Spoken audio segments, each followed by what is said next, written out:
Bună, dragilor, și bine ați venit la o nouă citire. Dacă titlul vi se potrivește, înseamnă că aveți aici cu siguranță mesaje pentru voi. Vă rog să țineți cont de faptul că este o citire generală, așa că o să vă rog mult să luați de aici doar mesajele care se potrivesc cu situația voastră și să lăsați tot aici mesajele care nu vi se potrivesc, deoarece cu siguranță sunt pentru alte persoane. Vă rog să vă gândiți la o problemă pe care o aveți, la o situație în care sunteți.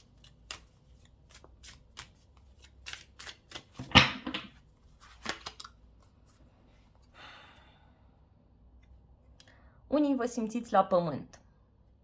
Pur și simplu nu prea mai vedeți un nou început într-o relație, în general în viața voastră. Unii e posibil să vă simțiți ușor fără speranță, să vă simțiți ușor lăsați deoparte. Ceva s-a încheiat, ceva se încheie, însă are și o parte dureroasă. Văd singurătate, văd abandon.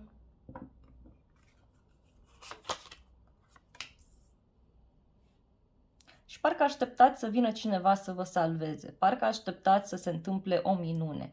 Da, ea se poate întâmpla, în schimb văd aici că mulți aveți de învățat o lecție foarte importantă, și anume să încercați să nu vă mai sacrificați atât de mult pentru ceilalți. Apare o discuție total neașteptată, foarte rapidă, poate pe internet, față în față, dar aceasta poate schimba din profunzime situația în care sunteți. Dacă ați conștientiza mult mai intens, cu siguranță lucrurile s-ar clarifica. În alte cazuri, văd aici că în urma unei discuții mai aprinse, ceva s-a încheiat, ceva s-a terminat. Cel puțin din punctul vostru de vedere, nu mai vedeți pur și simplu o continuare.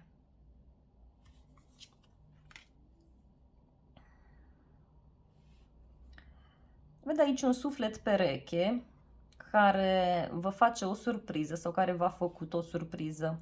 Cineva care poate v-a oferit și cuvinte dulci, frumoase, și cuvinte mai puțin plăcute. Poate ați fost într-un moment în care atât voi cât și cealaltă persoană ați suferit, ați trecut prin vremuri mai puțin plăcute. Poate la un pahar de vorbă au fost niște discuții mai ciudate sau poate vor fi pentru cei care încă n-ați trecut prin așa ceva. Pentru cei care sunteți singuri, să știți că văd aici o persoană care va apare, poate fi o persoană care se întoarce din trecut, într-un moment în care nici măcar nu vă așteptați, dar totuși vă văd destul de sceptici.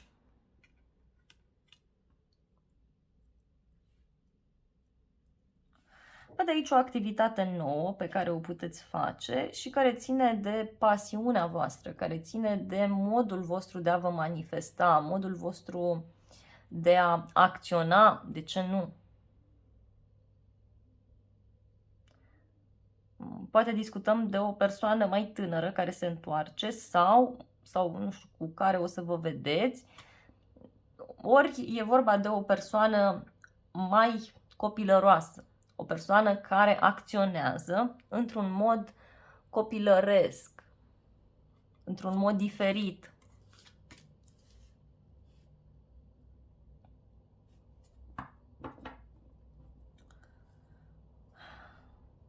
Iarăși, pentru cei singuri, să știți că poate apărea o persoană nouă.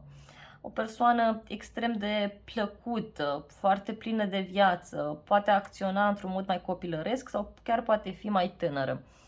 Mai văd aici pe cineva care este foarte autoritar sau foarte autoritar. Poate fi și un bărbat, dar poate fi și o femeie. Cineva care ia atitudine, cineva care vrea să decidă. Este o persoană care nu dorește să-și piardă poziția, cineva care nu dorește să vă piardă, iarăși.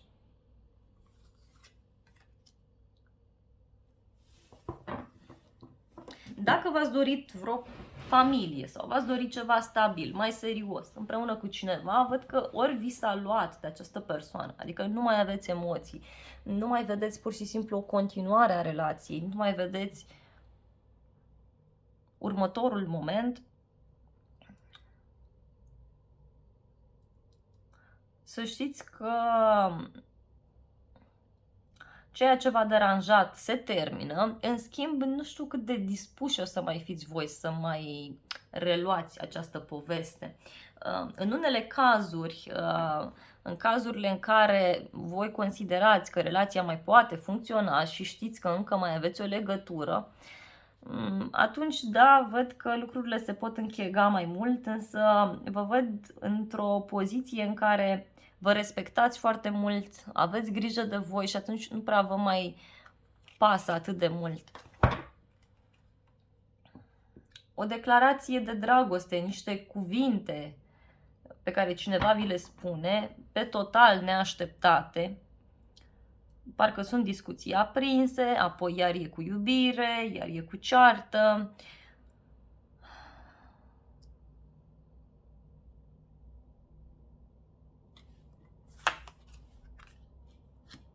Poate fi aici o relație mai ascunsă, ori voi nu prea vreți să oficializați o relație, ori pentru alții urmează o perioadă, să știți, repet, în relațiile în care voi știți că sigur se mai poate, urmează o perioadă așa de plăcere, de iubire, de pace. În schimb, e ca și cum voi nu prea uitați așa ceea ce s-a întâmplat, parcă nu prea puteți să treceți peste anumite lucruri. Poate fi un moment mai special pentru cei mai mulți dintre voi, în care parcă vreți să țineți lucrurile ascuns, parcă nu prea vă puteți exprima emoțiile. Încercați să fiți atenți, pentru că aveți aici o persoană care o să încerce să vă tot spună tot felul de cuvinte, să vă spună că o să se rezolve, că lucrurile vor merge mai departe. Însă această persoană parcă vrea să vă prindă aici într-o capcană, în niște mreje. Alții, posibil chiar fără să vă dați seama, să fiți în săptămâna aceea oarbă, cum se spune, în săptămâna în care nu vedeți voi lucrurile foarte clar și să fiți prinși într-o relație în care, în primă instanță, să vă simțiți captivi. Să vă simțiți ca într-o închisoare, dar nu neapărat într-un sens negativ. Cred că aici mai degrabă este vorba de libertatea voastră, de modul vostru de a acționa. Poate aveți de a face cu o persoană mai geloasă, o persoană care este imatură atunci când vine vorba de a acționa. Unii chiar văd că vreți să vă împăcați cu cineva, dar, dragilor, lucrurile, da, pot funcționa, însă depinde și de voi ce atitudine luați, depinde și de voi cum vă impuneți de acum încolo în această relație. Puteți să fiți împreună foarte mult timp, puteți să aveți o relație extrem de frumoasă, însă, repet, e bine să înțelegeți această lecție, în primul și în primul rând, pentru a nu mai trece iarăși prin niște perioade mai puțin plăcute. O să mai treceți în această relație prin niște perioade mai puțin plăcute. Repet, mai ales dacă nu sunteți dispuși să învățați această lecție și anume să lăsați lucrurile în urmă, să le lăsați deoparte. Hai să vedem despre ce este vorba.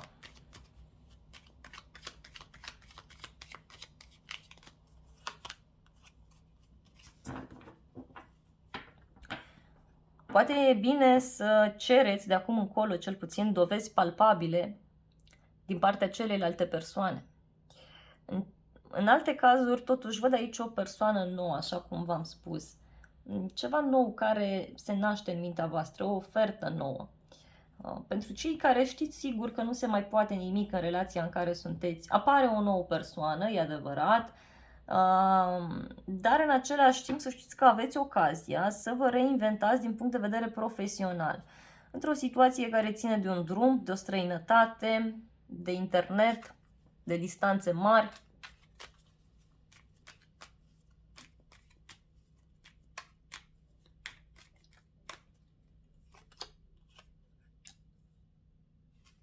O surpriză pe care o aveți din partea unei persoane de la drum, văd aici, cineva care vă propune ceva anume sau aveți o discuție mai aprinsă, poate ați avut, v-am spus alții, prin telefon, undeva anume. E ca și cum ați cerut acestei persoane o dovadă. Dovedește-mi că mă iubești sau dovedește-mi că lucrurile sunt benefice între noi. Și el sau ea încă n-a făcut așa ceva și atunci, din acest motiv, posibil ca lucrurile să se fi rupt aici. Cel puțin din punctul vostru de vedere.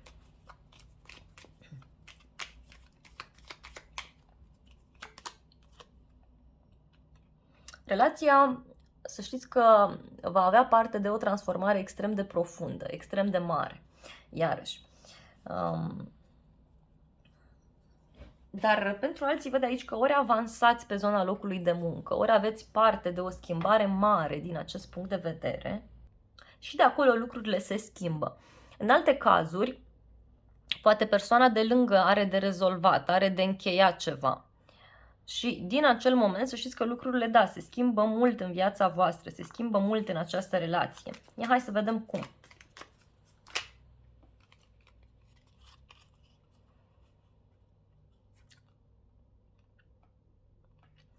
Puteți să faceți mai mulți bani împreună.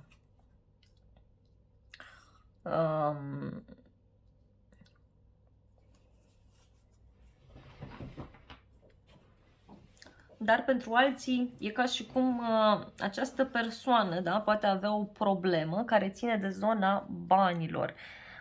E ca și cum cineva începe și vede lucrurile altfel. Dacă voi aveți vreun proiect în desfășurare, să știți că el merge, vă schimbă statutul, o să faceți mai mulți bani sau o să reușiți să strângeți banii de care aveți nevoie. În schimb, după această etapă, să știți că și relația voastră o să se schimbe destul de mult. Și poate o să înțelegeți că e cazul să vă respectați mai mult. Ia uitați cât de împliniți și cât de mulțumiți sunteți. Aici aveți ocazia să continuați, dar eu tind să cred că discutăm despre o relație mai secretă, discretă, o relație care nu prea o să fie foarte mult în văzul lumii. Probabil din motive financiare, da? Poate chiar și din faptul că vouă vi se pare foarte interesant să țineți lucrurile așa mai ascunse. Acum, părerea mea sinceră este că e mai bine să nu știe lumea foarte multe despre ceea ce faci, pentru că uneori îți poate distruge acea comoară prin gândurile pe care le transmite. Pentru că unii nu vor să înțeleagă fericirea pe care tu o ai. Vreau să văd ce este cu acest blocaj.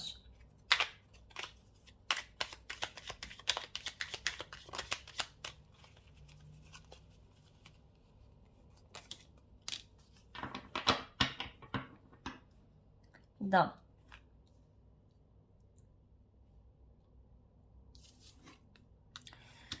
Posibil să fie un blocaj care ține de zona sănătății și care ține, poate chiar, așa cum v-am spus, de ideea aceasta că ori nu o să comunicați mult cu prietenii, ori această persoană va ține mai izolată, ori, nu știu, o să urmeze o perioadă în care o să fiți foarte concentrați sau foarte concentrată pe anumite activități și din acest punct de vedere, da, posibil chiar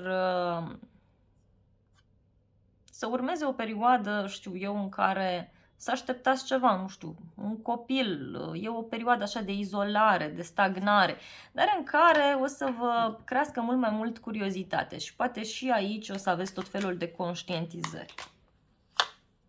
Și găsiți o soluție absolut fantastică, care ține de zona banilor. Interesant.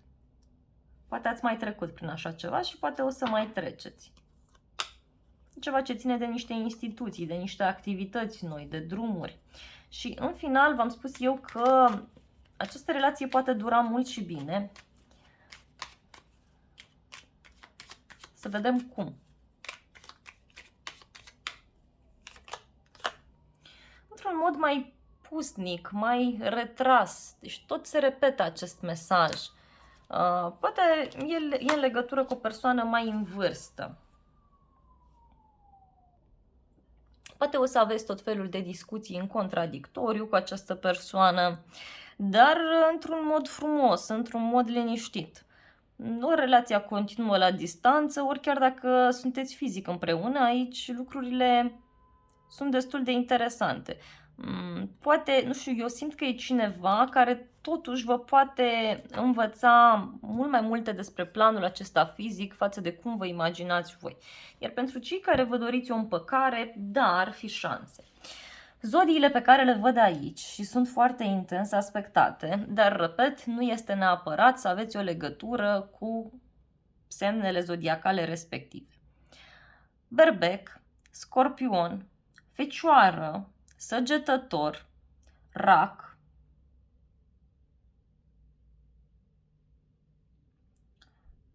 zodiile de aer, iarăși sunt intense aici, Gemeni, Vărsător, Balanță,